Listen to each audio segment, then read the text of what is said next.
ഇതുപോലെ ഒരു വേദിയിൽ ഇതുപോലെ ഒരു അതിഥിയെ വെച്ച് ഞാനിങ്ങനെ സംസാരിച്ച് നിൽക്കുമ്പോഴാണ് 2 ആഴ്ചയ്ക്ക് മുന്നേ എൻ്റെ ചുണ്ടിൽ കടിയേറ്റത്.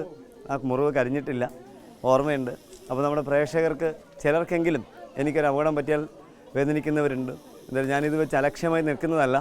ഇദ്ദേഹത്തിൻ്റെ ആ അനക്കം എൻ്റെ കണ്ണിലേക്കുണ്ട്. ഇദ്ദേഹം എങ്ങോട്ട് പോയാലും എനിക്ക് എൻ്റെ കണ്ണിലേക്ക് കാണാൻ കഴിയും. അദ്ദേഹത്തിൻ്റെ നേരിൽ എനിക്ക് കിട്ടും. അതുകൊണ്ട് പേടിക്കേണ്ടതില്ല.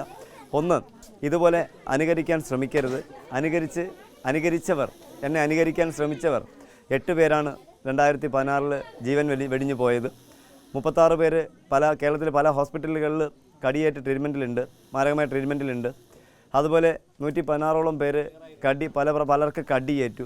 വാവ സുരേഷ് കാണിക്കുന്നത് പോലെ പാമ്പിനെ പിടിക്കാൻ ശ്രമിച്ചവർ ഒരു കാരണവശാലും കൃത്യമായിട്ട് ഒരു അവയർനെസ് ഇല്ലാതെ അല്ലെങ്കിൽ എക്സ്പീരിയൻസ് ഇല്ലാതെ പാമ്പിനെ പിടിക്കാൻ ശ്രമിക്കരുത്.